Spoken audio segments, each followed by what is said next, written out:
Neste fim de semana ocorreram manifestações realizadas pela oposição ao Bolsonaro em várias cidades brasileiras. E numa delas, na Paulista, participou o Ciro Gomes e ele foi hostilizado. Tentaram atacar o Ciro Gomes ali, tentaram agredir, e eu quero falar sobre isso hoje, né? Eu quero falar sobre as manifestações e sobre esse ataque que tentaram fazer contra o Ciro Gomes e o pessoal que o acompanhava. Mas antes disso, já curta esse vídeo aqui, deixa aqui embaixo seu comentário, dando um bom dia, como é que vocês estão, e também se inscreva no canal, porque nossa meta até o fim desse ano é de 700 mil inscritos. E também quero agradecer a todos vocês que no sábado me mandaram parabéns, né? Foi meu aniversário, muito obrigado a todos vocês são maravilhosos e todo dia aqui eu agradeço por ter tanta gente legal acompanhando. Então vamos falar sobre isso, né? Sobre as manifestações desse fim de semana. A primeira coisa foi que, pelos relatos, né, pelas imagens que nós vimos, por pessoas que estiveram nas manifestações, elas foram esvaziadas. Não tinha tanta gente assim. A estimativa da Polícia de São Paulo foi que tinha 8 mil pessoas na Paulista, enquanto que a estimativa dos organizadores foi que tinha 100 mil pessoas. Olha só que abismo, né? 8 mil e 100 mil é uma margem de erro muito grande, né? Mesmo assim, não foram expressivas, as manifestações não foram grandes, e também, se for comparar, foram mais ou menos equivalente, né, talvez um pouquinho mais do que a do MBL, que foi em setembro. Então realmente foi frustrante para muita gente que imaginava que poderia, sabe, reunir os brasileiros e tentar forçar a saída do Bolsonaro. Eu quero aqui especular um pouco, né, o que pode ter acontecido, né, porque basicamente é isso que a gente vai fazer, especular por que não houve a adesão. Eu acho que em parte tem um pouco a ver com a exaustão do brasileiro, né? A exaustão e um pouco de senso de que nada vai acontecer, de falta de esperança. Então, assim, a gente vê o Bolsonaro toda semana, inúmeras vezes, fragilizando instituições, atacando instituições, ameaçando golpe de Estado, sabe, cometendo genocídio na pandemia e nada acontece. Então a sensação é de frustração. Quem que vai fazer alguma coisa? Então realmente isso pode conduzir a uma apatia, a essa desmobilização dos brasileiros. Penso que pode ter a ver com isso. De fato, as pessoas estão frustradas. A sensação é que, será que vai acontecer alguma coisa com o CPI da Covid? Será que o TSE vai caçar a chapa do Bolsonaro? São coisas que são improváveis, né? A impressão é que realmente a gente vai ter que esperar até 2022 para eleição. E como foi uma manifestação, em essência, partidária, ou seja, PT e outros partidos relacionados que organizaram, muita gente também não se sente muito motivada para servir de massa de manobra para partido. Então, imagino que possa ter a ver um pouco com isso. Do mesmo modo como muita gente não foi para a manifestação do MBL porque sentiu que quem ganharia no final seria o MBL e não o Brasil, ou nem ajudaria a derrubar o Bolsonaro. Então há de fato essa apatia generalizada e eu percebo isso também. E daí o que acontece é que, como eu falei, o Ciro Gomes resolveu participar e ele foi hostilizado nas manifestações, tanto por pessoas que tentaram agredi-lo, de fato, né, tentaram jogar garrafas nele, essas coisas, quanto quando ele sobe no carro de som, ele tenta falar e os manifestantes lá não deixaram ele falar, né? Ficaram gritando, fazendo com tambor, não deixaram ele falar. Vamos aqui a alguns pontos, né? Eu acho que é importante a gente compreender o que aconteceu que leva a essa rejeição agora ao Ciro Gomes. Em 2019 eu cantei essa bola de maneira clara, nítida, transparente aqui para vocês. O PT, historicamente, tem em torno de 30% dos votos nas eleições. Historicamente, isso desde 89, gente. A gente está falando aqui de décadas de eleições nas quais o PT sempre abocanha ali uma fatia considerável dos votos no Brasil. E a gente pode supor, obviamente, né, que esses 30% são 30% de eleitores de esquerda. O Ciro Gomes, ele se mostrava como um candidato de esquerda também, como uma alternativa viável ao PT, ou ao lulopetismo, como ele chama. Então ele se mostrava como alternativa. Só que, para isso, para poder se tornar uma alternativa viável ao PT, o Ciro Gomes precisaria de 30% mais um. Ou seja, ele precisaria de 30% dos votos, sendo que 30% já estão comprometidos com o PT. Então ele teria que abocanhar 20% da esquerda, porque ele se mostrava como um candidato de esquerda, 20% da esquerda adicional, mais 10% de centro-direita. O trabalho de Ciro Gomes seria convencer a direita brasileira que ele seria um candidato que, por um lado, trabalharia com o social, porque é de esquerda, mas que também trabalharia, de certo modo, favorecendo a indústria brasileira, né, o comércio brasileiro, o setor econômico brasileiro. Então ele teria que fazer essa manobra um pouco mais à centro-direita para poder abocanhar essa fatia, que é o que o Lula faz, inclusive. É importante a gente mencionar isso aqui porque muita gente critica o Ciro Gomes por fazer isso, mas é o que o Lula faz. O Lula tem tentado se mostrar como um candidato moderado, capaz de aglutinar, de, reunir forças de centro-esquerda e centro-direita. E seria a manobra necessária para o Ciro Gomes também. Quando eu falei isso em 2019, muitos ciristas ficaram putos comigo, né? Falando que eu estava criticando, atacando o Ciro Gomes, que estava chamando o Ciro Gomes de direita, direitistas. E não era isso. Eu estava falando de uma realidade, né? Eu estava mostrando aqui como é o jogo eleitoral brasileiro, qual é a fatia do eleitorado que o PT pega, o Ciro Gomes pega, né, os 10% dele, 10, 12% dele, a fatia que a direita pega. Então, assim, falei a realidade aqui, não falei nada que estivesse fora dos dados que a gente possui, mas acharam que eu estava atacando o Ciro Gomes. Depois o Ciro vai e fala isso textualmente. Ele vai lá numa live que eu assisti com ele lá, ele vai e diz isso, que ele precisaria conquistar esse segmento centro-direita do eleitorado. Ele fala isso. E como ele faz isso? E aí que entra a estratégia kamikaze do Ciro Gomes, que leva depois como consequência essa reação agora de ataque a ele na manifestação. Mas fique claro, antes de entrarmos nesse ponto, é totalmente condenável o que aconteceu. A gente tem que repudiar violência política, a gente tem que repudiar esse tipo de linguagem violenta e atos violentos também que podem levar a tragédias. A gente tem que repudiar isso, do mesmo modo que a gente repudia com o Ciro Gomes, com a Tabata Amaral, com a Joyce Hasselman, ou com quem quer que seja, com o Bolsonaro inclusive. O Bolsonaro cometeu crimes? Bem, que pague, que vá, seja condenado e pague na prisão. Que seja deposto, que seja cassado, que seja, sabe, impeachmentado, não importa, mas tem que pagar de acordo com a justiça, com a lei. Então, se você não está contente com o candidato ou com o político, com, sei lá, com quem quer que seja, isso se dá nas urnas, isso se dá com o debate. É isso que é democracia. É o debate racional, em tese, o debate, a troca de ideias e vence quem persuade melhor o eleitorado. Então o que aconteceu com o Ciro Gomes é totalmente condenável e a gente não tem que tentar relativizar isso. Violência política não deve ser aceita. Então, que fique claro. Mas aí o Ciro Gomes adota uma postura kamikaze. Ele começa, para poder angariar esse eleitorado de direita, ele começa a adotar a postura nem Lula nem Bolsonaro, que é uma postura da direita brasileira. É uma postura da tal terceira via brasileira. Nem Lula nem Bolsonaro. Vamos abrir um parênteses aqui.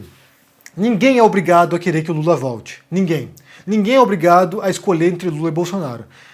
O jogo eleitoral brasileiro também prevê isso, né? Você vai ter lá, sei lá, 13 candidatos, como foi na última eleição, 13 candidatos, e você pode optar dentre esses 13. Então a disputa está dada, a disputa está aí. Cabe aos jogadores desse jogo convencerem a população. Então ninguém é obrigado a fazer, inicialmente, pelo menos, a escolha entre Lula e Bolsonaro. Você pode optar por um outro candidato de centro-direita, centro-esquerda, um candidato direitista ou de extrema esquerda, o que quer que seja. A escolha está aí, está dada. Então, ninguém é obrigado a aceitar essa disputa, Lula versus Bolsonaro. Embora pareça ser o cenário que vai acontecer em 2022, mas ninguém é obrigado a aceitar esse jogo. Então o Ciro Gomes adota essa postura, nem Lula nem Bolsonaro, e para isso, ele também canaliza o espírito antipetista no Brasil. Então ele sabe que é uma força política importante ainda, que é um espírito que ainda está perpassando muita parte do eleitorado, e ele vai e começa a marretar o Lula. O problema disso, bem, são vários, né? Mas um deles principalmente, é que ao fazer isso, não apenas afasta a base petista, mas também começa a causar estranhamento em eleitores de esquerda, que, dado o cenário, talvez fossem eleitores do Ciro inicialmente, mas se o Ciro não vá para o segundo turno, votariam certamente no PT. Então começa a causar um certo estranhamento, uma certa rejeição ao próprio Ciro Gomes. Qual é o jogo que ele está fazendo aqui? E eu posso dizer que essa é a minha posição. Eu, por exemplo, concordo com muita coisa que o Ciro Gomes fala. Inclusive, na última eleição, eu aqui falei que meu voto seria para ele. Mas o modo como ele se comportou ao longo dos últimos anos causa uma certa rejeição, porque me parece um jogo muito estranho, um jogo que vai levando a uma falsa sensação de polarização, como se Lula fosse igual a Bolsonaro, e não são. Não são. Imagino que muita gente não queira que o Lula volte por várias razões, mas dada a circunstância, você tendo de um lado Lula e do outro lado Bolsonaro, do lado um ex-presidente e do outro lado um genocida, a escolha é óbvia. Aqui não cabe nem sequer debater, né? A escolha é óbvia. O Lula, por exemplo, por mais que tenha acontecido um monte de escândalo de corrupção no governo dele, em nenhum momento ameaçou as instituições, em nenhum momento falou em fechar Supremo, fechar Congresso, nunca pôs em risco as instituições brasileiras. Pelo contrário, o fortalecimento da Polícia Federal ou de outros órgãos fiscalizadores da política brasileira ocorreram justamente durante o governo PT. Então, não dá para dizer que os dois são equivalentes, porque não são. Como eu falei, você tem um monte de razões para não querer votar no Lula de novo. É totalmente legítimo, porque isso é um jogo eleitoral, mas não há uma equivalência entre os dois, embora o Ciro tente mostrar como se houvesse uma equivalência. E aí ele adota uma retórica que está muito próxima de ex-bolsonaristas. E aí ele está muito mais em casa na manifestação do MBL, por exemplo, que uma das pautas iniciais era nem Lula nem Bolsonaro, ele está muito mais em casa naquele ambiente do que ele estava na Paulista nesse fim de semana. Então, aí foi uma escolha feita pelo Ciro. Ele adotou essa postura de antagonizar Lula e Bolsonaro, e aí ele vai colher o fruto da incompreensão das pessoas que não estão entendendo o jogo dele e também da raiva de muita gente. Aqui, repito, isso não justifica os atos de violência contra o Ciro Gomes na Paulista, não justifica, mas certamente ele foi adotando uma postura problemática para muita gente. Depois do acontecido, o Ciro Gomes deu uma entrevista e falou, que está na hora de baixar as armas, fazer uma trégua para enfrentar o Bolsonaro, depois cada um vai para o seu lado, que é a noção, que é o discurso da frente ampla. Vamos abaixar as armas e vamos todos juntos aqui tentar enfrentar o genocida. Não sei se tem funcionado isso, para ser bem sincero. A gente tem visto manobras e esforços para fazer isso, temos visto uma frente ampla de esquerda, que não é ampla no sentido mais amplo do negócio, uma frente ampla de esquerda que tem feito, concessões e pactos, mas no geral isso não tem sido transferido para centro-direita. E nem vice-versa, Embora o MBL tenha sinalizado que quer dialogar com a esquerda, não me parece que na prática tenha acontecido isso. O que está se dando, gente, é o jogo irracional de canalizar o ódio nas pessoas. Então os ataques ao Ciro Gomes, em parte, é decorrente disso. São grupos extremos, são grupos radicalizados da esquerda brasileira, e nesse caso aqui um núcleo petista e também, até onde eu saiba, do PCO, um núcleo radicalizado que acha que a violência é uma solução. E não é. A violência vai inflamar mais os ânimos e gerar mais raiva e mais ataques. Então não é solução. E o Ciro também é optado, em grande parte, por uma retórica agressiva contra o Lula, e como eu falei, que tem alienado uma parte do eleitorado, dele mesmo, inclusive, pessoas que estão olhando para o Ciro Gomes e falam assim, isso aqui não tá legal não.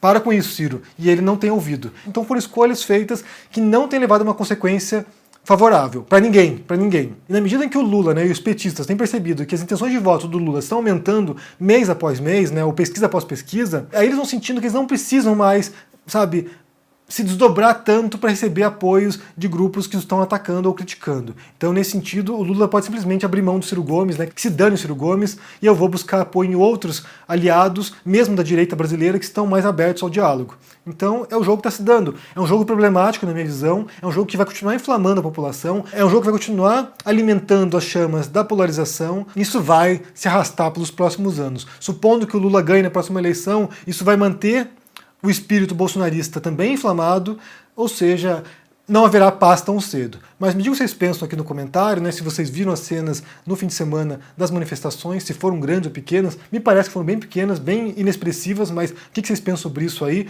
Por que as pessoas não foram às manifestações? E também o que você pensa sobre o ataque feito contra o Ciro Gomes na Paulista? Como eu falei, a gente não deveria aceitar esse tipo de coisa, é condenável, mas os ânimos estão à flor da pele e não me parece que isso vai parar. Me digam aqui no comentário, deixe o joinha, se inscreva aqui no canal, se torne um membro ou um apoiador para dar uma força e se cuide por aí. Um abração e até mais. Tchau. Fala, turma do canal do Henry Bugalho, esse grande amigo, professor do ICL. Eu tenho um convite muito especial para fazer para vocês. E no dia 14 de outubro, às 8 horas da noite, a gente vai ter uma aula para comemorar um ano de existência do Instituto com o tema Os Segredos da Economia Comportamental.